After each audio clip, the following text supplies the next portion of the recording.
قرآن پاک میں اللہ تعالیٰ نے فرمایا کہ اللہ تعالیٰ حکم دیتے ہیں اللہ تعبدوا الا اياه، کہ اللہ کے سوا کسی کی عبادت نہ کرو۔ اب عبادت جو ہے وہ دو ٹائپ کی ہوتی ہے، ایک ہے عبادت بالتسخیر، جس سے ہم سجود کی بحث میں ہم پڑھیں گے کہ عبادت بالتسخیر کیا ہے، کہ مثلا جس طرح یہ کائنات کے جتنے بھی مظاہر ہیں، یہ دنیا گھوم رہی ہے، سورج چاند تارے اپنے، یہ سارے ان کو اللہ تعالیٰ نے اس ڈیوٹی میں لگایا ہوا ہے، they don't have any choice. اگر سورج چاہے کہ میں نے نہیں طلوع ہونا یا نہیں غروب ہونا، تو یہ اس کا اختیار ہے نہیں، وہ عبادت بالتسخیر کر رہے ہیں۔ قرآن پاک میں بھی آتا ہے کہ وَيُسَبِّحُ الرَّعْدُ بِحَمْدِهِ، کہ یہ جو بادل بجلی کڑکتی ہے، سورہ رات کی آیت ہے، یہ اپنے کڑکنے کے تھرو اللہ تعالیٰ کی تسبیح کر رہی ہوتی ہے، اللہ کی عبادت کر رہی ہوتی ہے، فرشتے بھی اللہ کے ڈر سے اللہ کی عبادت کر رہے ہیں۔ وَيُسَبِّحُ الرَّعْدُ بِحَمْدِهِ وَالْمَلَائِكَةُ مِنْ خِيفَتِهِ، یہ ہے عبادت بالتسخیر، یعنی کہ اللہ تعالیٰ نے کائنات کی ان چیزوں کے ذمے جو جو کام لگائے ہوئے ہیں، وہ اپنے جو کام کر رہے ہیں وہ بیسیکلی وہ اللہ تعالیٰ کا کہنا مان رہے ہیں، تو اس میں وہ اللہ کی عبادت کا طریقہ کار ہے۔ دوسرا ہے عبادت بالاختیار، یعنی کہ ود چوائس، جیسے کہ انسانوں کے پاس چوائس ہے کہ وہ عبادت کریں یا وہ نہ کریں، ٹھیک ہے۔ اور یہ اس کا تعلق صرف ذوالعقول کے ساتھ، ذوالعقول یعنی عقل والا جو جانور ہے یعنی کہ انسان، اس کا صرف اسی کے ساتھ ہی تعلق ہے عبادت بالاختیار، ٹھیک ہے۔ اور اسی لیے انسان کو جو ہے بہترین مخلوق کہتے ہیں، کیونکہ صرف اس کے پاس ہی اللہ تعالیٰ نے اختیار دیا ہے، اور ہمارا بھی اختیار کوئی مطلق اختیار نہیں ہے۔ ہم مثلا ہمارے دل کو اگر دھڑکنے پہ لگایا ہوا ہے تو وہ اللہ تعالیٰ نے لگایا ہوا، اور وہ م، بے اختیار وہ اپنی ڈیوٹی سر انجام دے کے، وہ بیسیکلی انوالنٹریلی جتنے بھی ہمارے ایکشنز ہیں وہ سارے کے سارے اللہ ہمارے کریٹر کے لگائے ہوئے ڈیوٹیز ہیں، اور وہ انوالنٹری ایکشن جب ہماری باڈی پرفارم کرتی ہے وہ بیسیکلی اپنی عاجزی، اپنی انکساری اللہ کے آگے ظاہر کر کے اللہ کی عبادت ہی کر رہی ہوتی ہے، ٹھیک ہے۔ تو عبادت کی دو ٹائپس ہیں، عبادت بالتسخیر، بالتسخیر مطلب جو اللہ کی لگائی ہوئی ڈیوٹیز کو پرفارم کرتی ہیں، چاہے ہماری باڈی کے آرگنز ہوں، چاہے کائنات کی دیگر اشیاء ہوں، تو وہ اللہ کی عبادت کریں۔ جیسے میں نے آپ کو بھی بتایا کہ بادل کا جو کڑکنا ہے، بجلی کا کڑکنا جو ہے، اس کو بھی قرآن نے عبادت ہی قرار دی، اللہ کی تسبیح قرار دی سورہ رات میں۔ اور عبادت بالاختیار، یہ صرف ان کے ساتھ خاص ہے جو کہ جن کو اللہ نے چوائس دی ہے، جیسے کہ انسان ذوالعقول جو ہیں، عقل والوں کو، کہ یہ کریں یا نہ کریں، ٹھیک ہے۔ اچھا، اب یہ تھوڑی سی ایڈیشنل انفارمیشن اسی لفظ عبد کو مزید ڈیفائن کرنے کے لیے یہاں پہ میں نے لکھ دی ہے، تو اس کو اگر آپ پڑھنا چاہیں تو پڑھ لیں، ادروائز پیپر کے پوائنٹ آف ویو سے اس کو یہ کوئی اتنی امپورٹنٹ ہے نہیں۔ اس میں یہی لکھا ہے کہ عبد کے معنی غلام ہے، چار معنی میں یہ استعمال ہوتا ہے۔ عبد کا مطلب وہ غلام جس کو بیچنا خریدنا شرعن جائز ہو، ٹھیک ہے۔ اور عبد مملوک کا لفظ آتا ہے قرآن میں۔ اب دوسرا ہے عبد بالایجاد، یعنی وہ بندہ جسے اللہ نے پیدا کیا، اس معنی میں عبودیہ اللہ کے ساتھ مختص ہے، کسی دوسرے کی طرف نسبت کرنا جائز نہیں۔ قرآن میں آیت بھی آتی ہے کہ ان کل من فی السماوات والارض الا آتی الرحمن عبدا، کہ قیامت کے روز جو ہے تمام شخص جو آسمان اور زمین میں خدا کے روبرو ہوں بندے بن کر آئیں گے، غلام بن کر آئیں گے، ٹھیک ہے۔ اسی طرح عبد کا لفظ قرآن پاک میں اللہ تعالیٰ اپنے پیارے بندوں کے لیے، انبیاء کرام کے لیے بھی یوز کرتے ہیں۔ نبی پاک نے بھی جو ہمیں کلمہ سکھایا، دوسرا کلمہ، اس میں بھی آپ نے اپنے آپ کو اللہ کا غلام ہی کہا ہے۔ ہم جب ترجمہ پڑھتے ہیں دوسرے کلمے کا، وہ کیا ہے؟ اشہد ان لا الہ الا اللہ وحدہ لا شریک لہ واشہد ان محمدن عبدہ ورسولہ، اور میں اس بات کی گواہی دیتا ہوں کہ محمد اللہ کے غلام ہیں اور اس کے رسول ہیں۔ یہ اردو والے ہم لوگ ذرا ادباً ہم غلام ترجمہ نہیں کرتے، ہم کہہ دیتے ہیں جی محمد اللہ کے بندے اور اس کے رسول، لیکن جو ایکچوئل ترجمہ جو نبی پاک نے ہمیں سکھایا وہ کیا ہے کہ محمد صلی اللہ علیہ وسلم اللہ کے غلام اور اس کے رسول. ٹھیک ہے. تو قرآن پاک میں جگہ جگہ انبیاء کرام کے لیے عبد کا لفظ یوز ہوا. وَاذْكُرْ عَبْدُنَا ایوب، ہمارے بندے ایوب کا ذکر کرو. اِنَّهُ كَانَ عَبْدًا شَكُورًا، بے شک وہ بڑا شکر گزار. یہ حضرت نوح کے لیے ورڈ یوز ہوا. اِنَّهُ كَانَ عَبْدًا شَكُورًا، بے شک وہ بڑا شکر گزار غلام تھا ہمارا. ٹھیک ہے. نزل الفرقان علی عبدہ، کہ اللہ تعالیٰ نے یہ قرآن پاک نازل کیا اپنے عبد پر، اپنے غلام پر. ٹھیک ہے. اسی طرح ان عبادی، یہ جب شیطان کو نکالا گیا تھا جنت سے، جب اس نے سجدے سے انکار کیا اور اس نے اللہ تعالیٰ کو چیلنج دیا کہ میں آپ کے بندوں کو بہکاؤں گا، تو اللہ تعالیٰ نے آگے سے اس کو یہ الفاظ فرمائے، ان عبادی، کہ بے شک جو میرے مخلص بندے ہیں، میرے جو مخلص غلام ہیں، لیس لک علیہم سلطان، ان پر تیرا کوئی زور نہیں چلے. ٹھیک ہے. تو یہ عبد کا جو لفظ ہے یہ قرآن پاک میں بھی جا بجا استعمال ہوا ہے، اور اس کا معنی ہے غلام. ٹھیک ہے. اور عبادت پھر کہیں گے اس کو ایک طرح کی غلامی، ایک طرح کی سرنڈر کرنا. ٹھیک ہے. ٹوٹل سبمیشن، اس کو عبادت کہیں گے. اچھا، اب عبادت کے پیچھے بیسیکلی لاجک ہے کیا؟ دیکھیں، اللہ پر جب ہم ایمان لے آتے ہیں تو ہم تو یہ مانتے ہیں، ہم سب یہ جانتے ہیں کہ اللہ تعالیٰ تو اللہ الصمد ہے. اللہ تعالیٰ کا ایک نام ہے الصمد. صمد مانی کہ اللہ بے نیاز ہے. اللہ تعالیٰ کو کسی چیز کی کوئی احتیاج ہے ہی نہیں، کوئی محتاجی ہے ہی نہیں. نہ اللہ تعالیٰ کو کھانے کی ضرورت ہے، نہ پیسوں کی ضرورت ہے، نہ کسی طرح سے کوئی ہماری تعریفوں کی ضرورت ہے. تو جب اللہ تعالیٰ کو کسی چیز کی ضرورت ہے ہی نہیں، تو پھر ہم اپنی فیلنگز، اپنا اخلاص اللہ تعالیٰ کے ساتھ کیسے شو کریں؟ تو یہ اللہ تعالیٰ کے ساتھ اپنا اخلاص شو کرنے کا ایک ذریعہ جو ہے وہ یہ عبادت ہے. کہ ہاں ٹھیک ہے، ہمیں پتہ ہے کہ ہمارا مالک جو ہے وہ بے نیاز ہے، اس کو کسی چیز کی ضرورت نہیں. قرآن پاک میں آتا ہے کہ یہ جو تم قربانی کرتے ہو، اس کا نہ خون اللہ کو پہنچتا ہے، نہ اس کا گوشت اللہ کو پہنچتا ہے. ہاں، تقویٰ کچھ پہنچتا ہے، اگر کوئی تقویٰ ہو اس میں تو وہ اللہ کو پہنچتا ہے. ٹھیک ہے. کیونکہ قربانی جو بھی ہوتی ہے اس کا گوشت کون کھاتے ہیں؟ یہ غریب لوگ ہی کھاتے ہیں، اللہ تعالیٰ کے پاس تھوڑی بھیج دیتے ہیں. تو لاجک کیا ہے عبادت کے پیچھے؟ جب ہمارے مالک کو کسی چیز کی ضرورت ہی نہیں تو ہم اپنا اخلاص کیسے شو کروائیں؟ ہم کیسے بتائیں کہ ہم مخلص ہیں، اللہ کے مخلص بندے ہیں، ہم اللہ سے محبت کرتے ہیں، اللہ کی بات مانتے ہیں؟ تو اپنا اخلاص شو کروانے کا جو ایک طریقہ ہے وہ ہے عبادت. اچھا، اب عبادت کس طرح کی ہو؟ تو آپ یہ جتنی بھی عبادات ہیں، نماز، روزہ، حج، زکوٰۃ، ان کی آپ نیچر دیکھیں. وہ نیچر کیا ہے کہ وہ انسان کی نیچر میں جو آسائش پسندی رکھی گئی ہے اس کی تھوڑی سی نفی کرتا ہے انسان، تو اللہ نے اس کو عبادت کا درجہ دے دیا ہے. مثال کے طور پہ انسان کو کھانا پینا پسند ہے، انسان کا دل نہیں کرتا بھوکا پیاسا رہنے کو، لیکن اس خواہش کو تھوڑا سا ریگولیٹ کر کے کہ اچھا چلو، سورج نکلنے سے لے کے سورج غروب ہونے تک تم نے بھوکا رہنا ہے، کچھ کھانا پینا نہیں ہے، اللہ کی خاطر بھوکا رہنا ہے، تو اس کو عبادت کا درجہ دے دیا. ٹھیک ہے. اب اللہ تعالیٰ تو بے نیاز ہے، ان کو تو کسی چیز کی ضرورت ہے نہیں، لیکن اپنا اخلاص شو کرنے کے لیے ہم اپنی خواہش کو تھوڑا سا مارتے ہیں، تو اس کو عبادت کا نام دے دیا گیا، روزے کا نام دے دیا گیا. ٹھیک ہے. اسی طرح انسان جو ہے اس کو وقت کا پابند ہونا، ٹائم ٹیبل کی قید میں ہونا بالکل پسند نہیں ہوتا. وہ تساہل پسند ہوتا ہے. فطرتاً انسان چاہتا ہے کہ میں اپنی مرضی کروں، کبھی دل کرے تو اٹھوں، کبھی دل کرے تو نہ اٹھوں. لیکن کسی کو ٹائم ٹیبل کی قید میں جب دے دیا گیا، اس کو نماز کا ٹائم وہ دے دیا گیا نا.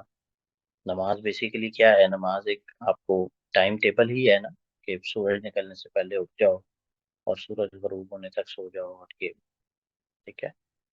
ایسے ہی ہر انسان کو اپنا گھر، اپنا علاقہ پسند ہوتا ہے، خصوصاً پرانے دور میں جب اپنے علاقے سے باہر آپ کا جان مال بھی محفوظ نہیں ہوتا تھا، کہیں کوئی پولیس نہیں ہوتی تھی، کہیں کچھ لا اینڈ آرڈر نہیں تھا، آپ اپنے علاقے سے نکلے کوئی بھی آپ کو لوٹ مار کر لے، اس دور میں اپنا گھر بار چھوڑ کے مہینوں کا سفر کر کے جانا حج کے لیے، راستے کی تکلیفیں اٹھانا، سارا وہ تکلیفیں اٹھا کے گرمی میں اور جیسے بھی وہاں پر پہنچنا اور واپس آنا اتنی شدید مشقت کا کام، لیکن یہ جو اپنے گھر اپنے علاقے کی محبت ہے اس کو قربان کرنا اللہ کی خاطر ونس ان لائف ٹائم، اس کو حج کا نام دے دیا گیا. ٹھیک ہے. اسی طرح مال جو ہے، مال انسان کو بہت پسند ہوتا ہے، انسان کا دل نہیں کرتا کہ وہ کسی کو دے. اب اسی مال میں سے لگا دیا گیا کہ جی 2.5% اللہ کی راہ میں خرچ کرو، اس کو زکوٰۃ کو، اس کو بھی عبادت کا نام دے دیا گیا. تو لاجک کیا ہے بیسیکلی؟ یہ چوتھے سپارے کی پہلی آیت اگر آپ پڑھیں، لن تنالوا البر حتی تنفقوا مما تحبون، تم نیکی کو قطعاً پا ہی نہیں سکتے unless you spend from your dearest، کہ حتیٰ کہ تم خرچ نہ کرو اس میں سے جو تمہیں بہت محبوب ہے.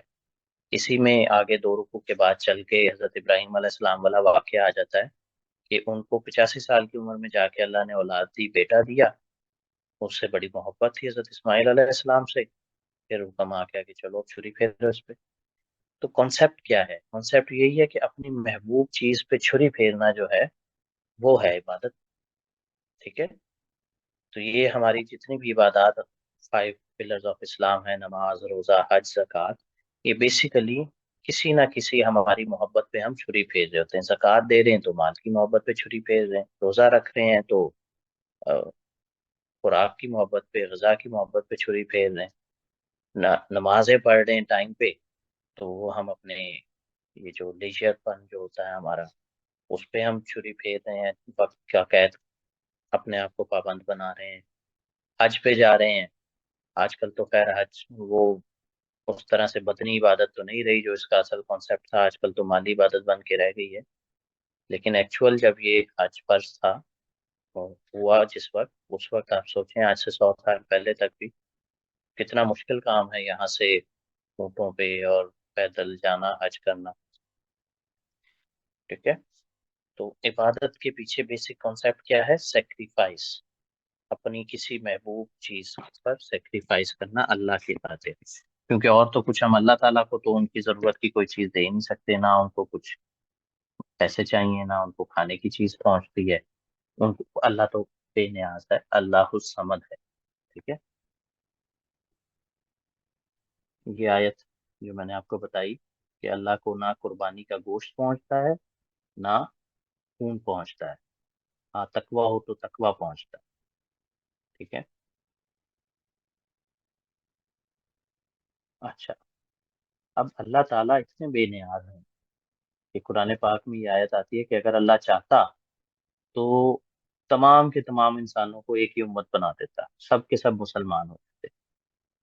Had Allah willed, he could have easily made you one community of believers. سب کے سب ایمان لے آتے، کوئی کافر ہوتا ہی نہ دنیا. But he leaves to stray whoever he wills and guides whoever he wills. ٹھیک ہے. تو یہ بیسیکلی آپ اس آیت کو ہمیشہ بلکہ اکثر پڑھتے بھی رہا کریں، ایون سی ایس ایس ہو جائے یا اس کے بعد بھی، کہ اللہ تعالیٰ کو کسی چیز کی کوئی احتیاج نہیں ہے. یہ دنیا میں جتنے بھی غیر مسلم ہیں یہ اللہ کی منشا ہے تو یہ ہیں، ورنہ اگر اللہ تعالیٰ چاہتے سب کے سب مسلمان ہو جاتے. یہ اللہ تعالیٰ نے ہمارے امتحان کے لیے یہ کافر بھی بنائے ہیں. ٹھیک ہے. تاکہ ہمیں ٹیسٹ کر سکے. اچھا. یہ تھوڑی سی ایڈیشنل انفارمیشن ہے. اصل میں یہودی اپنی طرف سے کچھ چیزوں کو حلال کر رہے تھے، کچھ چیزوں کو حرام کر لیتے تھے. تو ان کو بیسیکلی اس آیت میں بتایا گیا تھا کہ کیا کیا چیز بیسیکلی حرام ہے اور کن چیزوں کا اللہ حکم دیتا ہے. ان کی 10 کمانڈمنٹس الگ تھی یہ، لیکن ابھی فی الحال اس ٹاپک سے ریلیٹڈ نہیں ہے، ایڈیشنل انفارمیشن.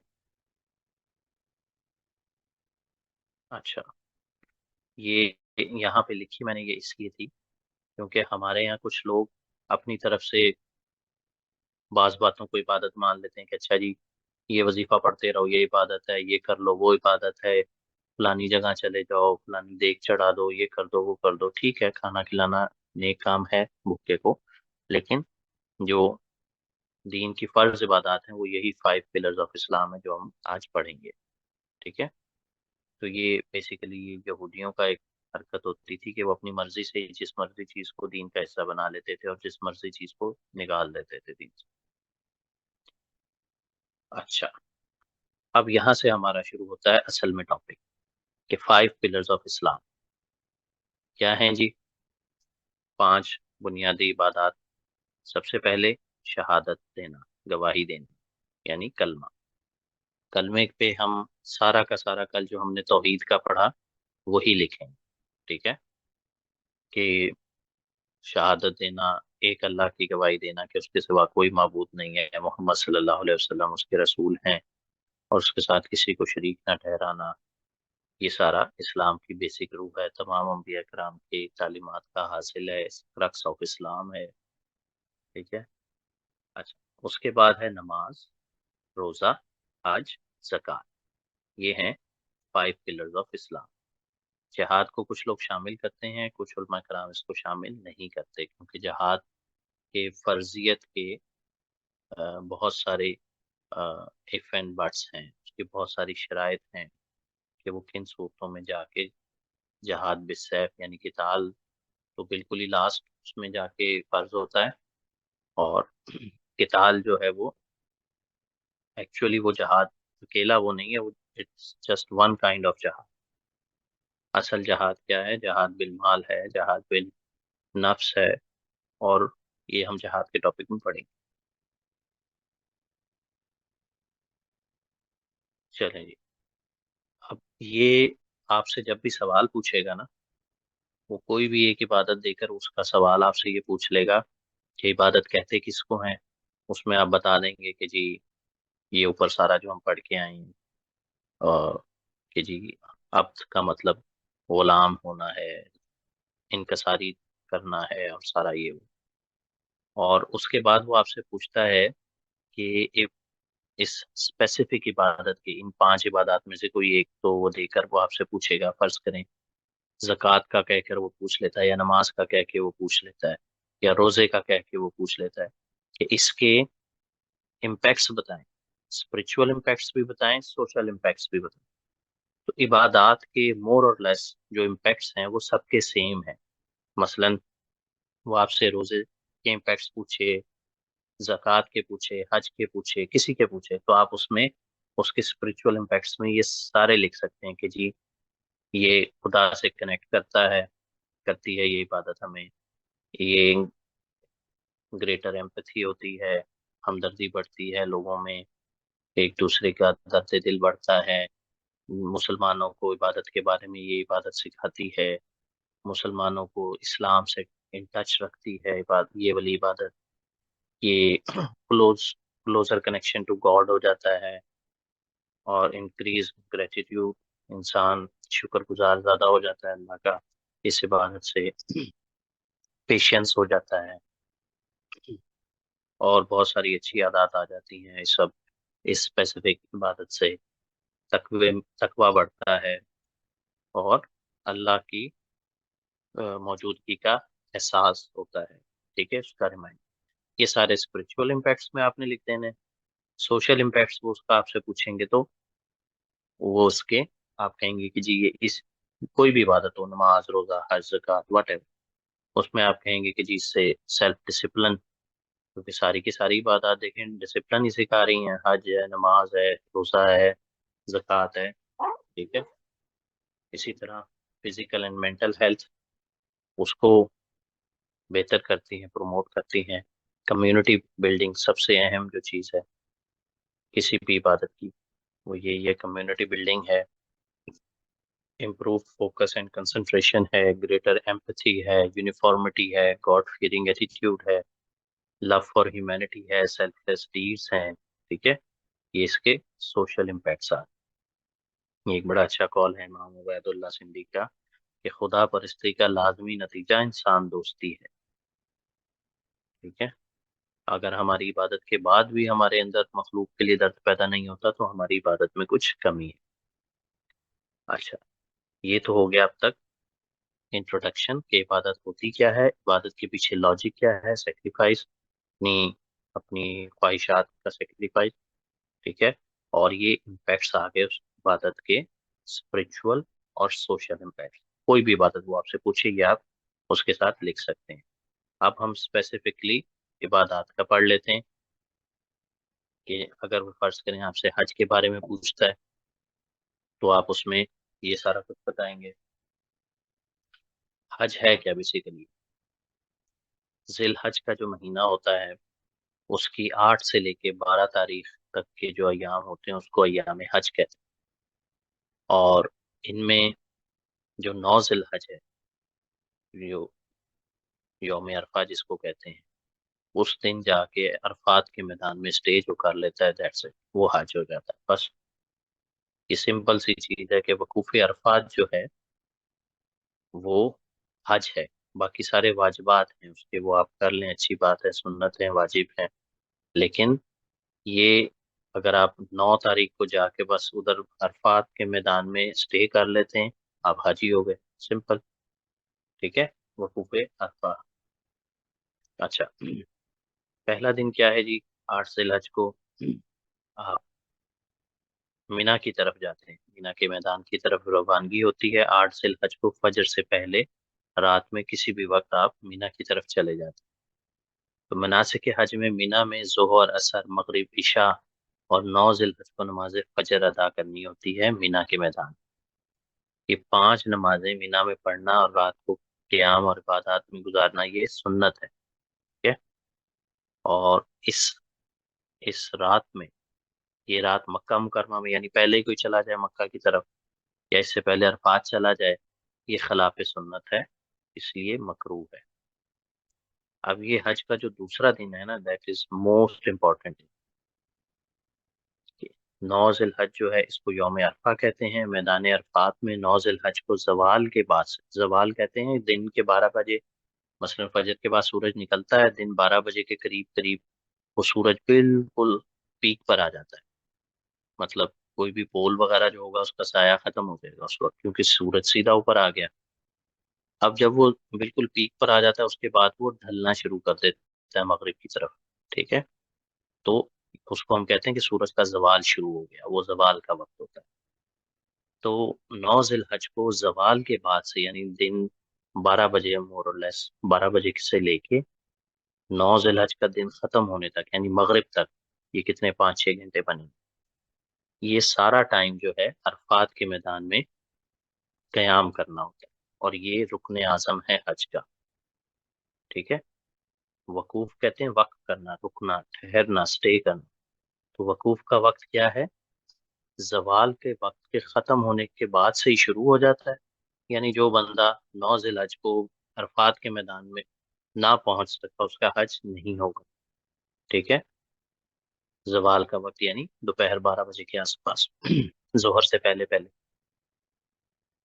تو وقوف کا جو وقت زوال کا وقت ختم ہونے کے بعد سے شروع ہو جاتا ہے اور 10 ذی الحج کی صبح صادق سے پہلے تک ہے. تو یہ جو وقوف ہے نا، یہ ہے حج کا رکن اعظم، وقوف عرفات. اور جس بندے کا یہ اسکپ ہو گیا، مس ہو گیا، تو اس کا حج نہیں ہوگا. ٹھیک ہے. اور جس نے یہ کر لیا وہ حاجی ہو گیا.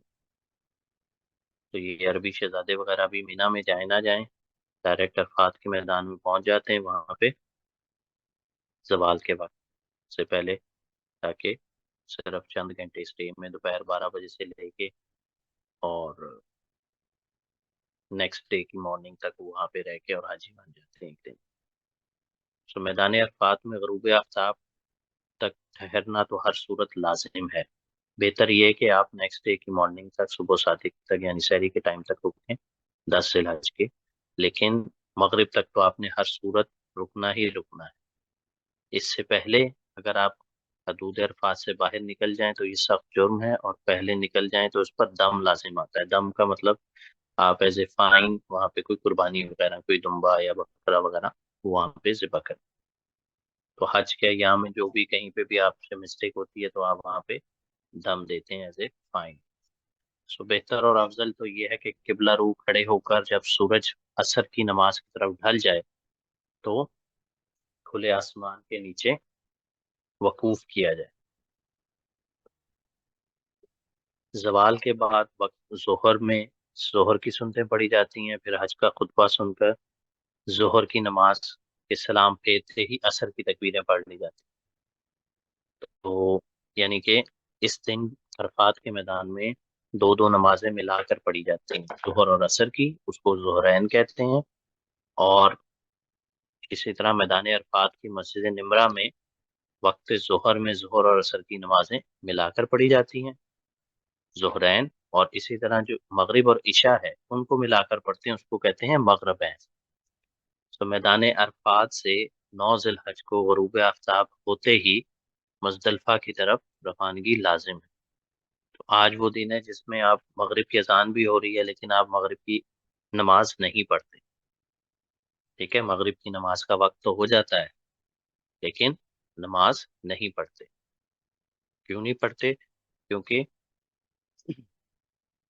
وہاں پہ مزدلفہ پہنچ کر مغرب اور عشاء کی نمازیں ایک اذان اور ایک ہی جماعت میں ادا کرنی ہوتی. ٹھیک ہے، اس کو کہتے ہیں مغرب ہے. پھر آ جاتا ہے حج کا تیسرا دن یعنی 10 ذی الحج.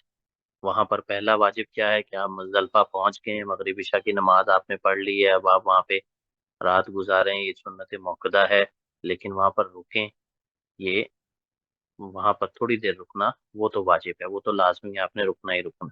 اگر آپ زیادہ رک جائیں تو اچھی بات ہے، وہ سنت موقدہ ہے. تو مزدلفہ میں وقوف کیا ہے 10 ذی الحج کا پہلا واجب ہے. دوسرا واجب کیا ہے 10 ذی الحج کا؟ جمرہ عقبہ. جمرہ کہتے ہیں جمرات یعنی پتھر مارنا، وہ جو شیطان کو، بڑے شیطان کو کنکریاں مارنا. تو مزدلفہ کے وقوف سے فارغ ہو کر 1 منٹ ذرا ہولڈ کیجیے گا.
جی اچھا، دوسرا واجب کیا ہے 10 ذی الحج کا؟ جمرہ عقبہ یعنی بڑے شیطان کو کنکریاں مار. مزدلفہ کے وقوف سے فارغ ہو کر مینا کی طرف روانگی ہوگی، جہاں پہنچ کر سب کاموں سے پہلے بڑے شیطان کو 7 کنکریاں ماری جائیں گی. 10 ذی الحج کا تیسرا واجب کیا ہے؟ قربانی. وہ لوگ وہاں پہ کرتے ہیں، ہم لوگ یہاں پہ بڑی عید مناتے ہیں. تو جمرہ عقبہ کی رمی سے فارغ ہو کر مینا میں قربانی کی جاتی ہے. دیکھیں مینا سے ہی سٹارٹ ہوئے تھے ہم 8 ذی الحج کو، پھر ہم 9 کو عرفات پہنچے اور اس کے بعد مزدلفہ، اور مزدلفہ سے واپس اپنے سٹارٹنگ پوائنٹ مینا میں آ گئے 10 تاریخ کو. اب یہ بقرعید والی قربانی نہیں ہے بلکہ یہ حج کے شکرانے کی قربانی ہے جو حاجیوں پر ہوتی ہے، جو حج کران اور حج تمتع کرنے والے پر واجب ہے اور حج افراد کرنے والے کے لیے مسنون اور مستحب ہے. یہ حج قران، حج تمتع اور حج افراد، یہ تینوں جو ہیں یہ حج کی ٹائپس ہیں. ٹھیک ہے، حج تمتع مثلا ایک حج ہوتا ہے جو ہم یہاں سے جاتے ہیں حج کرنے اور صرف حج کر کے واپس آ جاتے ہیں. دوسرا حج ہوتا ہے کہ ہم یہاں سے حج کرنے گئے اور اسی ٹکٹ میں، اسی چکر میں ہم نے حج کے ساتھ ساتھ عمرہ بھی کر لیا. ہم نے فائدہ اٹھا لیا ایک ٹکٹ میں 2 مزے. تو اس کو کہیں گے تمتع، حج تمتع یعنی فائدہ اٹھانا. تو اس پر تو یہ واجب ہے. ٹھیک ہے، اور حج افراد وہ ہوتا ہے جو ایک وہاں کے جو لوکلز ہوتے ہیں وہ جب وہاں پہ حج کرنے، وہ لوگ حج کے ساتھ عمرہ نہیں کر سکتے. رش کو مینج کرنے کے لیے یہ شروع سے ہی ہے کہ جو وہاں کا لوکل بندہ ہے وہ حج کے دنوں میں صرف حج کر سکتا ہے، وہ عمرہ نہیں کر سکتا. ہم باہر سے جانے والے جو ہیں، ہم لوگ ہم کر سکتے ہیں وہاں پہ اپنا ایک ہی چکر میں حج کے ساتھ عمرہ بھی کر سکتے ہیں. ٹھیک ہے.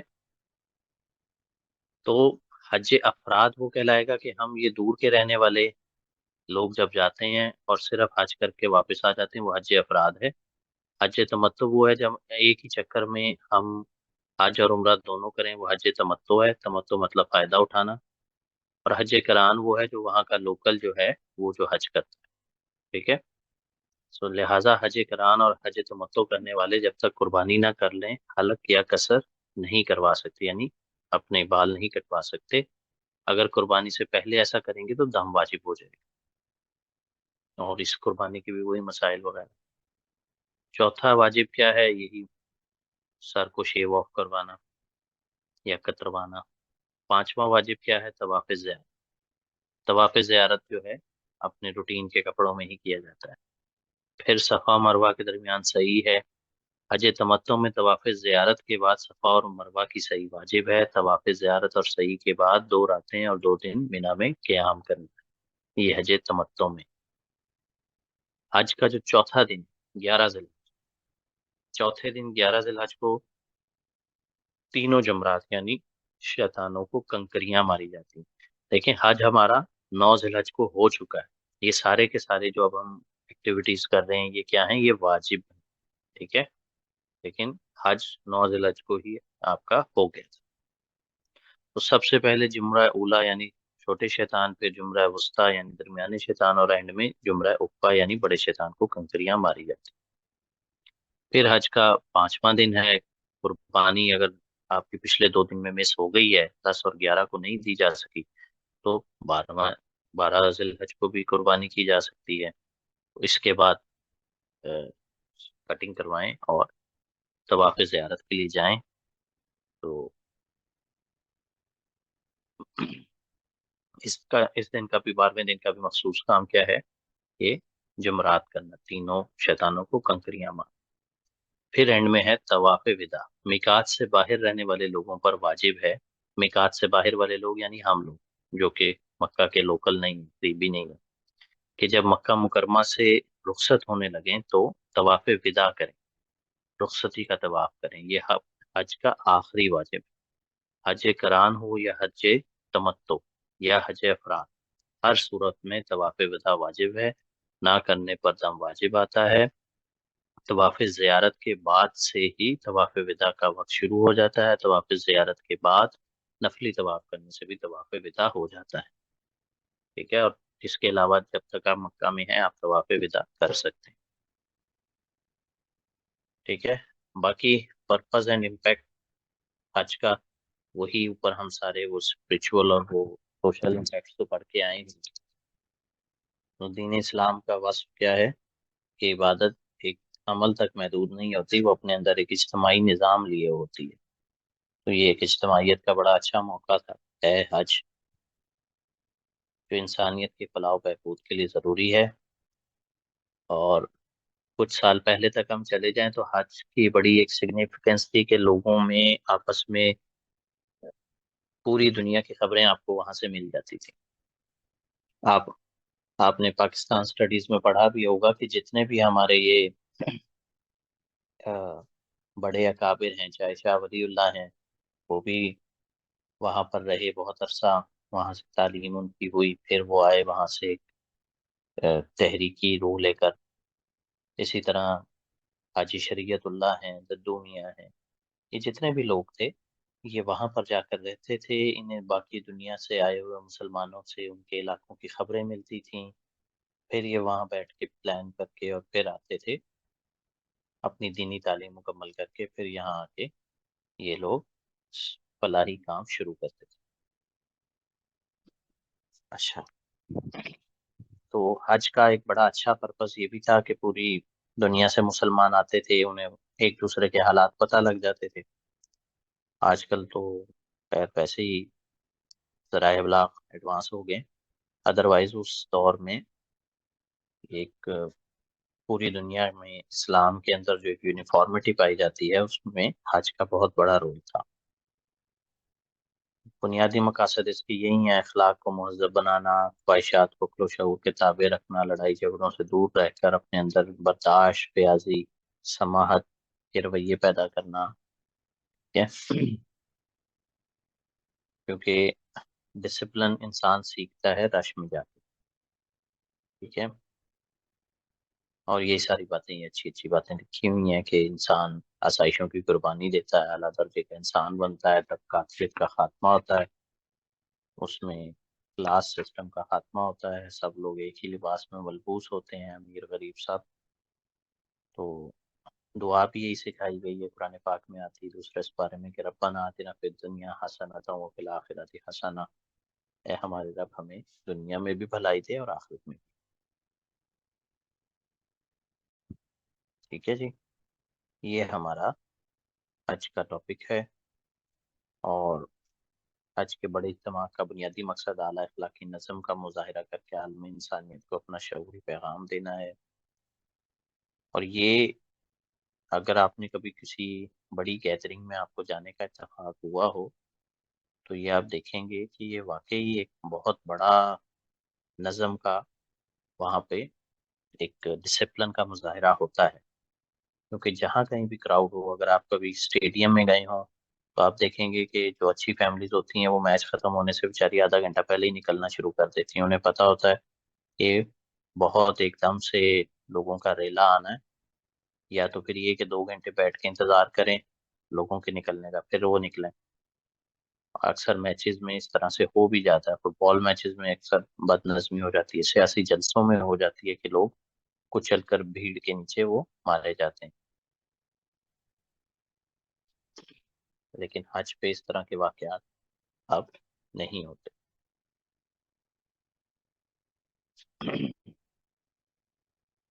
تو اس کا مقصد بیسیکلی کیا ہوتا ہے؟ ڈسپلن سکھانا بھی ہوتا ہے، بڑا مقصد۔ اچھا، حج کے بعد دوسری عبادت ہے ہماری نماز۔ نماز جو ہے نا بیسیکلی عربی زبان کا لفظ نہیں ہے، قرآن پاک میں نہ یہ لفظ آتا ہے، لیکن ہم کیونکہ پرشین انفلوئنس میں رہے ہیں سب کانٹیننٹ والے لوگ، تو ہم نماز، صلات کو جو ہے ہم نماز ہی بولتے ہیں۔ قرآن میں جو لفظ آتا ہے نماز کے لیے وہ آتا ہے صلاح، ٹھیک ہے؟ تو نماز جو ہے قرآن پاک میں 700 جگہ آیا ہے اس کا ذکر، اور اسلام کی موسٹ امپورٹنٹ جو عبادات ہیں اس کو ہم کہہ سکتے ہیں، اگر کوئی موسٹ امپورٹنٹ ہمیں سلیکٹ کرنا تو وہی نماز ہی ہے، کیونکہ یہ آپ کو حج بھی زندگی میں ایک بار ہے، زکوٰۃ ایک بار ہے، روزہ سال میں صرف ایک مہینہ ہے، لیکن جو نماز ہے وہ ایسی چیز ہے کہ وہ دن میں 5 بار آپ کو اللہ سے کنیکٹ کرتی ہے، 5 بار آپ کو اللہ کا غلام ہونا یاد کراتی ہے۔ صحابہ کرام اس کا بڑا اہتمام بھی کرتے تھے، نبی پاک نے اس کی بڑی خصوصی ہماری تربیت بھی فرمائی، حکم بھی دیا۔ سو it is a physical and spiritual act of worship that it believed to connect Muslims with God۔ 5 نمازیں جو ہیں یہ obligatory کب ہوئیں؟ ہجرت سے 18 ماہ پہلے، شب معراج کو، ٹھیک ہے؟ 11 نبوی، نبوی دور ہم اس کو کہتے ہیں کہ دیکھیں 40 سال کی عمر میں جب نبی پاک پہ پہلی وحی نازل ہوئی تو اس کے بعد کے جو 13 سال ہیں، جو مکی دور کے 13 سال ہیں، اس کو ہم نبوی دور کہتے ہیں۔ 13 سال کے بعد آپ نے جب ہجرت فرما لی مدینہ، تو وہاں سے پھر مسلمانوں کا ہجری کیلنڈر سٹارٹ ہو گیا۔ ہجرت سے پہلے کا جو ٹائم ہے، جو پہلے کے 13 سال ہیں، جو مکی دور ہے، اس کو ہم کیا کہیں گے؟ اس کو ہم نبوی دور کہیں گے۔ تو شب معراج کا واقعہ پیش آیا نبوت کے 11ویں سال، مکہ میں ہی تھے آپ صلی اللہ علیہ وسلم، آپ اوپر تشریف لے کر گئے اور وہاں سے مسلمانوں کو شب معراج پہ نماز کا تحفہ ملا اور یہ نماز فرض ہو گئی۔ خیر مسلمان اوپنلی تو نہیں پڑھ سکے مکہ میں اس طرح سے، لیکن یہ ہے کہ چھپ چھپا کے مسلمان کوشش کرتے تھے کہ پڑھتے رہیں. اور نماز تو خیر اس سے پہلے بھی تھی، لیکن فرض یہ 11 نبوی میں ہوئی. حضرت عمر کا واقعہ ہے نا کہ ان سے پہلے مسلمان چھپ چھپ کے نماز پڑھتے تھے. جب 5-6 ہجری میں وہ ایمان لے آئے، 5-6 نبوی میں، تو پھر ان کے بعد مسلمانوں نے اوپنلی مسلمانوں کو ضرورت ہوئی کعبہ میں جا کے نماز پڑھنی. خیر وہ جسٹ ایک ایز اے عبادت ہی تھی، فرض نہیں تھی. ایز اے نفل عبادت مسلمان پڑھتے تھے، لیکن 11 نبوی میں یہ فرض ہو گئی 5 نمازیں. تو 5 جو نمازیں ہیں ان کے نام سب کو پتہ ہے، اور ان کی رکعات وغیرہ بھی ڈفرینٹ ہیں آپس میں. Salah is considered to be one of the most important pillars of Islam. It is believed to be a way of and to be a way for Muslim to connect with God and to build a better society. قرآن پاک میں آتا ہے کہ یقیناً نماز بے حیائی اور برے کاموں سے روکتی ہے. ٹھیک ہے. اسی طرح ایک اور آیت میں آتا ہے کہ الذین یؤمنون بالغیب، کہ وہ لوگ جو ایمان رکھتے ہیں بالغیب، اللہ کو بغیر دیکھے اللہ پر ایمان رکھتے ہیں، اللہ اور یوم آخرت کو دیکھے بغیر اس پر ایمان رکھتے ہیں. وَيُقِيمُونَ الصَّلَاةَ، اور نماز قائم کرتے ہیں، اور جو کچھ ہم نے ان کو دیا ہے اس میں سے خرچ کرتے ہیں. یہ اللہ کے دوستوں کی نشانیاں اس میں بتائی. اسی طرح نیکسٹ اس آیت میں بتایا گیا کہ نماز قائم کرو، زکوٰۃ دو، اور رکوع کرنے والوں کے ساتھ رکوع کرو. وَارْكَعُوا مَعَ الرَّاكِعِينَ. ٹھیک ہے. اچھا یہ نماز جو ہے یہ it was also obligatory upon previous nations like بنی اسرائیل. اور یہ قرآن کی آیت ہے، سورہ بقرہ کی آیت نمبر 83. وَإِذْ أَخَذْنَا مِيثَاقَ بَنِي إِسْرَائِیل، جب ہم نے بنی اسرائیل سے میثاق لیا، وعدہ لیا. کیا وعدہ لیا؟ لا تعبدون الا اللہ، اللہ کے سوا کسی کی عبادت نہیں کرو گے، والدین کے ساتھ اچھا سلوک کرو گے، قرابت داروں کے ساتھ، یتیموں مسکینوں کے ساتھ، اور وقولوا للناس حسنا، اور لوگوں سے بھلی بات، نرم بات کرو گے. وَأَقِیمُوا الصَّلَاةَ، اور نماز قائم کرو گے. وَآتُوا الزَّکَاةَ، اور زکوٰۃ ادا کرو گے. تو یہ نماز اور زکوٰۃ کا حکم تو بنی اسرائیل کو، یہودیوں کو بھی تھا. ثُمَّ تَوَلَّیْتُمْ إِلَّا قَلِیلًا مِنْکُمْ وَأَنْتُمْ مُعْرِضُونَ، پھر تم میں سے پھر گئے، لیکن چند لوگوں کے علاوہ باقی سب پھر گئے. تو یہ جو نماز ہے یہ صرف مسلمانوں کے لیے ہی مخصوص نہیں، یہ ان کو بھی حکم تھا. اچھا اسی طرح لیکن مسلمانوں کو کیا ہے کہ مسلمانوں کو 5 نمازیں فرض ہو گئیں، اور ہمیں نبی پاک صلی اللہ علیہ وسلم سکھا کر بھی گئے نمازیں پڑھنی کیسے ہیں. اسی طرح نیکسٹ کی آیت ہے، یہ بھی سورہ بقرہ کی ہے کہ وَأَقِیمُوا الصَّلَاةَ وَآتُوا الزَّکَاةَ، نماز قائم کرو، زکوٰۃ دو، اور جو بھی بھلائی تم اپنے لیے آگے بھیجو گے اس کو اللہ کے ہاں موجود پاؤ گے، اور جو کچھ تم کر رہے ہو اللہ اسے دیکھ رہا ہے. ٹھیک ہے. یہ کافی ساری آیات میں نے یہاں پہ لکھ دی ہیں، لیکن آپ کو یہ سب یاد کرنے کی ضرورت نہیں ہے، یہ جسٹ آپ کا کانسیپٹ کلیئر کرنے کے لیے میں نے یہاں لکھی ہیں. یہ ایک اور آیت ہے کہ اے ایمان والو، صبر اور نماز سے مدد چاہو. مطلب جب بھی تمہیں کوئی پریشانی ہو، کس چیز سے مدد لو؟ صبر سے. یا ایھا الذین آمنوا استعینوا بالصبر والصلاۃ، اور نماز. یہ 2 چیزیں ہمیں نبی پاک نے بھی احادیث میں اور قرآن پاک میں اللہ تعالیٰ نے ہمیں یہ 2 چیزیں بتائی ہیں ہر چیز. یہ وہی والی آیت آ گئی کل جو میں نے آپ کو اسپیشلی کہا تھا کہ اس کو لازمی یاد کیجیے گا. اس میں بھی لازمی دیکھیں نماز کا ذکر ہوگا. یہ دیکھیں یہ تیسری لائن میں وَأَقَامُوا الصَّلَاةَ، کہ اللہ کے جو پسندیدہ بندے ہیں وہ یہ کام کرتے ہیں کہ وہ خرچ کرتے ہیں یتیموں مسکینوں پر، مسافروں پر، سائلین پر، مقروضوں پر، اور نماز قائم کرتے ہیں. ٹھیک ہے. یہ چیز یہ بار بار ریپیٹ ہوگی، یہ والی آیت ہر ٹاپک میں آلموسٹ آئے گی. اچھا اب یہ ایون جنگ کے موقع پر بھی نماز جو ہے اس کی کوئی اس میں معافی نہیں ہے. یہ صلاۃ الخوف کا ذکر آیا ہے چوتھی صورت میں آیت نمبر 103 کہ یہ نماز جب تم کافروں کے ملک میں اور تمہیں جان کا خطرہ ہو اور نبی پاک تم میں موجود ہوں تو ایسا کرو کہ ایک رکعت آدھے لوگ پڑھیں نبی پاک کی امامت میں، باقی آدھے پہرے پر رہیں، اور جب وہ ایک رکعت پڑھ لیں تو پھر وہ پہرے پر چلے جائیں اور وہ پہرے والے نبی پاک کے ساتھ آ کے دوسری رکعت پڑھ لیں، ٹھیک ہے؟ اور جب اس طرح تم نماز پڑھ لو تو پھر اللہ کا ذکر کرتے رہو اٹھتے بیٹھتے، ٹھیک ہے؟ اور پھر جب جنگ ختم ہو جائے تو پھر سے واپس جیسے نارمل نماز پڑھتے ہیں اس طرح پڑھ۔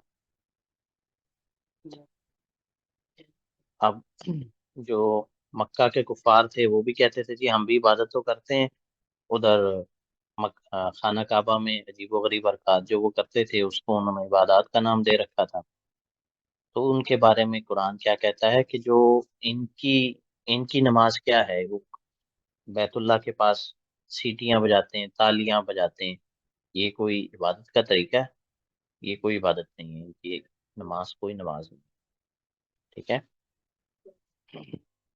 نماز کے بینیفٹس یہ وہی جو ہم نے ابھی اوپر پڑھے کہ social impacts, spiritual impacts, benefits بھی سب ملتے جلتے ہیں کہ یہ اللہ سے کنیکٹ کرتی ہے مسلمانوں کو، سیلف ڈسپلن بناتی ہے مسلمانوں کو، فزیکل اور مینٹل ہیلتھ کو پروموٹ کرتی ہے، کمیونٹی بلڈنگ، مسلمانوں کو اسلام کے بارے میں سکھاتی ہے۔ سو نماز is an important part of Islamic life. It is a way for Muslims to connect with God, to express their faith, and to build a better society. It is a practice that can benefit Muslims in many ways, both physically and spiritually. ٹھیک ہے؟ یہ ہمارا نماز کا topic پورا ہو گیا، ٹھیک ہے؟ حج اور نماز ہو گئے، اب ہے زکوٰۃ۔ زکوٰۃ کیا ہے؟ بیسیکلی مالی عبادت ہے، ہماری جو مال کی محبت ہے اس کو جو جب ہم ایک سیکریفائس کرتے ہیں اللہ کی خاطر تو وہ زکوٰۃ ہے، ٹھیک ہے؟ So, zakat is one of the five pillars of Islam. It is a religious obligation for all Muslims to have reached a certain ایک منٹ ذرا مجھے دیکھیں۔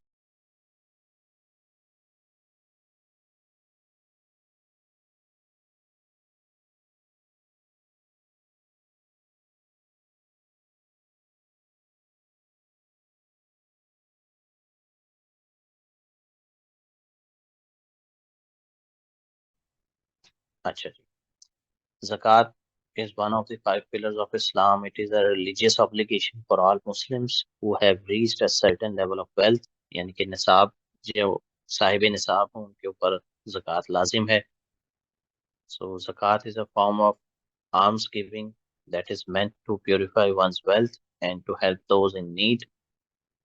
The amount of zakat that is due is calculated based on نصاب۔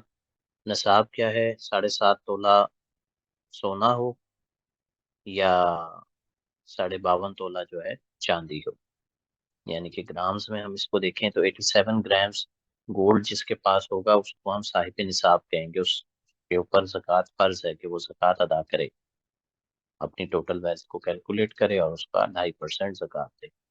اسی طرح 612 gram 52.5 تولے چاندی جس کے پاس ہوگی وہ بھی صاحب نصاب ہے، ٹھیک ہے؟ Payable at the rate of 2.5% annually, سال میں ایک بار۔ اسی طرح زکوٰۃ کے علاوہ عشر دیکھیں، عشر ہوتا ہے زمین کے پروڈیوس پہ، مثلا اگر آپ کھیتی باڑی کرتے ہیں، آپ کی فصل جو بھی آئے گی اس فصل کا 10% جو ہے وہ عشر کہتے ہیں 10 کو، جیسے اشرا مبشرام کہتے ہیں نا، 10 بشارت والے صحابہ کرام، یا رمضان کے پہلے 10 روزوں کو ہم پہلا اشرا، دوسرا اشرا، تیسرا اشرا کہتے ہیں، تو عشر کا ورڈ ہی 10 ہے، ٹھیک ہے؟ تو زمین کا جو بھی ایگریکلچرل پروڈیوس ہوگا، آپ فصل لے لیں یا پھل لے لیں جو بھی ہوگا، آپ سال میں ایک فصل لیتے ہیں تو آپ نے اس کا 10% اللہ کی راہ میں خرچنا ہے، وہ اس کا عشر ہے۔ آپ 2 فصلیں لیتے ہیں تو دونوں کا 10% آپ نے وہ دینا ہے، ٹھیک ہے؟ سو it is paid on crops that are grown on irrigated land. Rain water land اور the land that is dependent on well water. ٹھیک ہے، یہ عشر ہو گیا. عشر کے بعد ہوتا ہے خمس. خمس کہتے ہیں پانچویں حصے کو، یعنی 20% کو. ٹھیک ہے، خمس عربی میں 5 کو کہتے ہیں نا، یوم الخامس، 5واں دن. تو یہ کس پر ہوتا ہے 20%؟ جو زمین سے اگر کسی کو ہاتھ کوئی معدنیات جو نکلتی ہیں، کوئی خزانہ کسی کو دبا ہوا مل جائے، تو وہ اس کا 20% گورنمنٹ کو دے گا اور باقی 80% اس کا ہوگا. اس کے علاوہ وار سپوائلز ویلتھ، وہ جو جنگوں سے آتی ہے، such as weapon, livestock and land, treasure troops وغیرہ، جو زمین میں چھپا ہوا خزانہ وغیرہ جو ہے، اس کا بھی یہی خمس ہی لگے گا. مال غنیمت وغیرہ کا بھی. ٹھیک ہے، چھوٹا سا اس کا ٹیبل یہ جو بنایا ہے میں نے، کہ عشر جو ہے وہ صرف ایگریکلچر پروڈیوس پہ لگے گا 10% کے حساب سے، جبکہ خمس جو ہے وہ ٹریجر ٹروپس، مال غنیمت، وار سپوائل، سب پہ 20% کے حساب سے گورنمنٹ کو ادائیگی کی جائے گی. ٹھیک ہے، پرپس کیا ہے دونوں کا؟ پرپس ٹو ہیلپ دا پور.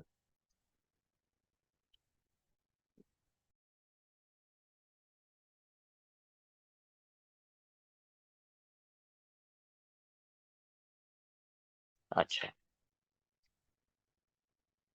ٹھیک ہے جی.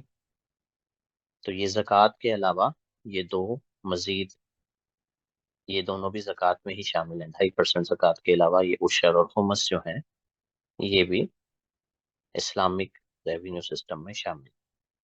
تو زکوٰۃ از ٹیپیکلی پیڈ اینولی. ہم لوگ رمضان میں پے کرتے ہیں یوزلی، لیکن یہ فرض نہیں ہے کہ رمضان میں ہی دیں. جب بھی آپ کا فسکل ایئر کمپلیٹ ہو جائے، زکوٰۃ پیبل ہو جاتی ہے. زکوٰۃ کے مصارف قرآن پاک میں جو بتائے گئے ہیں کہ یہ کن لوگوں پہ خرچ کی جا سکتی ہے، وہ 8 ہیں. یہ 8 آپ یاد کر لیں. یہ MCQs کے حساب سے بھی لازمی آتا ہے کہ زکوٰۃ کن لوگوں پہ خرچ کی جا سکتی ہے. یہ میں نے کلرز کے ساتھ تھوڑا واضح کرنے کی کوشش کی ہے. یہ دیکھیں، انما الصدقات، بے شک زکوٰۃ اور صدقات جو ہیں کس پر خرچ کیے جا سکتے ہیں؟ للفقراء، فقیروں پر، والمساکین، مسکینوں پر، والعاملین علیہ. والعاملین علیہ مطلب عامل سے مراد جو عملہ ہوتا ہے محکمہ زکوٰۃ کا، ان کی تنخواہیں بھی اس میں سے دی جا سکتی ہیں. والمؤلفۃ قلوبہم، اور تالیف قلب کے لیے، مثلا جو لوگ نئے نئے مسلمان ہوتے تھے، ان کو بڑا وہ ایک، ان کو خوش کرنے کے لیے، ان کو رجھانے کے لیے بھی پیسے دیے جا سکتے. ٹھیک ہے، والمؤلفۃ قلوبہم، جیسے کہ فتح مکہ کے بعد جو لوگ ایمان لائے، ابو سفیان وغیرہ، اور ان کے بارے میں یہی بات کہتے ہیں نا کہ یہ جو بدری صحابہ کرام تھے، کبار صحابہ کرام تھے، وہ تو کہتے تھے کہ تم تو، یہ آیت تو تم لوگوں کے لیے اتری، والمؤلفۃ قلوبہم، کہ تم تو پیسے دے کے مسلمان کیے گئے ہو، تم ہمارے مہاجرین کے برابر کیسے ہو سکتے ہو. ٹھیک ہے، وہ پھر رقاب، کیونکہ فتح مکہ کے موقع پر یہ جو مکہ کے بڑے بڑے سردار کئی تھے، ابو سفیان، اس کا بیٹا، اور ان لوگوں کو نبی پاک صلی اللہ علیہ وسلم نے 100 اونٹ بھی دیے تھے، صرف کس لیے کہ مکہ کا شہر ہے، یہاں پہ خون خرابہ نہ کریں. یہ ہار تو یہ چکے ہیں، لیکن اگر اب بھی یہ لڑ پڑیں گے تو کچھ نہ کچھ تو یہاں پر بہے گا. اچھا، اس کے بعد وفر رقاب، گردنیں چھڑانے کے لیے، مطلب غلام آزاد کروانے کے لیے بھی دی جا سکتی ہے، زکوٰۃ کا استعمال ہو سکتا ہے. والغارمین، غارمین کہیں گے قرض داروں کو جن کی گردنیں قرض میں دبی ہوئی. وفی سبیل اللہ، اور اللہ کی راہ میں، وہ اپنی سبیل، اور ابن سبیل راستے کا بیٹا، یعنی مسافر، مسافروں پر بھی خرچ کی جا سکتی ہے زکوٰۃ. تو یہ 8 مصارف زکوٰۃ ہیں، ان کو آپ لازمی یاد کریں. MCQ تو یہ لازمی آتا ہے. ٹھیک ہے، the poor, the needy, those who employed to zakat, to collect zakat. مؤلف، کسی کو الفت ڈالنے کے لیے، کسی نیو مسلم کو اسلام کی طرف زیادہ رجھانے کے لیے. اس کو بھی پیسے دیے جا سکتے ہیں. To slave, to free slave, to debtors, those who fighting for the cause of Allah, اور ٹریولرز. یہ 8 مصارف زکوٰۃ ہیں. So, zakat is an important part of Islamic finance. It is a way for Muslims to purify their wealth and to help those in need. اچھا، یہ جو زکوٰۃ والا ہم نے ابھی پڑھا ہے، زکوٰۃ، عشر اور خمس، اگر عبادات سے ہٹ کے اسلامک اکنامک سسٹم کا بھی اگر سوال آ جائے تو اس میں بھی آپ یہی سارا کچھ لکھیں گے کہ اسلامک اکنامک سسٹم میں یہ ذرائع آمدن ہیں اور ان پر خرچ کیے جا سکتے ہیں. زکوٰۃ سے آپ پیسہ لے سکتے ہیں، عشر سے، خمس سے، اور خرچ آپ ادھر کر سکتے ہیں ان جگہوں پہ. اور ساتھ میں ایک چیز آپ ایڈ کریں گے کہ سود جو ہے وہ اسلامک اکنامک سسٹم میں بالکل نہیں شامل. سود فری فائنینسنگ ہوگی، جو اتنی بھی فائنینسنگ ہوگی. بس یہ آپ کا اسلامک اکنامک سسٹم کمپلیٹ ہو جائے گا. سو zakat is also a way for Muslim to connect with God and to fulfill their religious obligation. Benefits جو ہیں زکوٰۃ کے کیا ہیں، وہی سارے بینیفٹس ہم اوپر والے لکھیں گے کہ یہ کمیونٹی بلڈنگ ہے، اللہ سے قریب کرتا ہے، یہ ہمیں یہ گریٹر ایمپیتھی ہے. ٹھیک ہے، وہ لکھیں گے ساتھ میں. یہ بھی 4 ایڈ کر لیجئے گا. پیوریفائز. زکوٰۃ کا مطلب بیسیکلی کیا ہے؟ ازکا، مطلب پاک کرنا. تو مین جو قرآن کا کنسیپٹ ہے وہ یہی ہے کہ آپ کے مال کو پاک کرتا ہے. ٹھیک ہے، تو نیڈی کی ہیلپ بھی ہو جاتی ہے، کمیونٹی بلڈنگ بھی ہو جاتی ہے، فارم آف ورشپ بھی ہے. So zakat is an important part of Islamic finance and a powerful way to purify one's wealth and help those in need. It is a way for Muslims to connect with God and to fulfill their religious obligations. ٹھیک ہے، یہ ہمارا چوتھی عبادت بھی ہو گئی پوری. اب ہے ہماری عبادات میں لاسٹ کیا ہے؟ صوم، روزہ.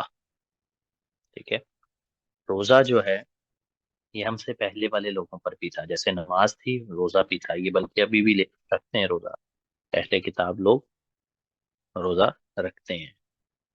ان کا روزہ خیر ہمارے جیسا تو نہیں ہوتا. وہ خیر کہتے ہیں، I'm not sure، لیکن کہتے ہیں کہ وہ چولہے کی پکی، آگ کی پکی کوئی چیز نہیں کھاتے، باقی فروٹ وغیرہ کھا لیتے ہیں.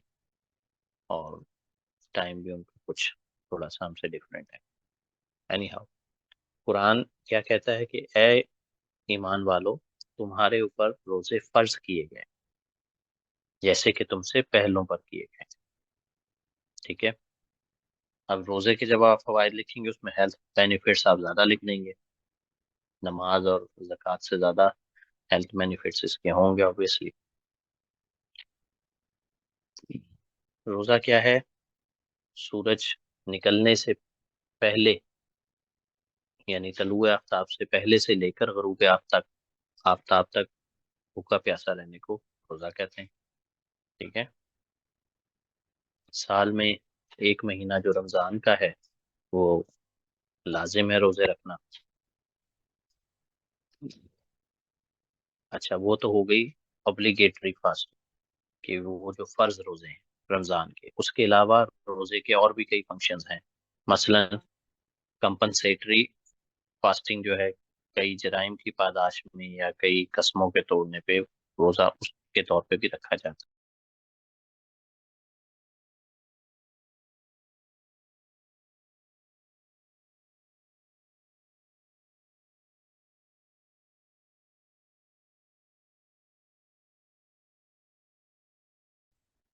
اچھا،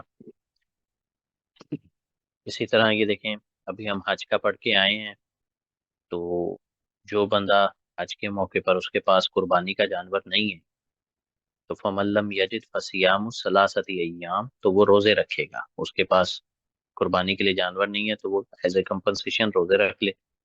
3 وہاں پہ رکھے گا حج کے دنوں میں، اور 7 روزے رکھے گا جب وہ واپس آ جائے گا اپنے ملک میں، اپنے شہر میں. ٹوٹل 10 روزے ایز اے کمپنسیشن وہ رکھے گا. اسی طرح اگر کوئی قسم توڑتا ہے تو اس کا بھی کفارہ ہے. The penalty for a broken oath is to feed 10 poor people. 10 لوگوں کو وہ کھانا کھلائے گا.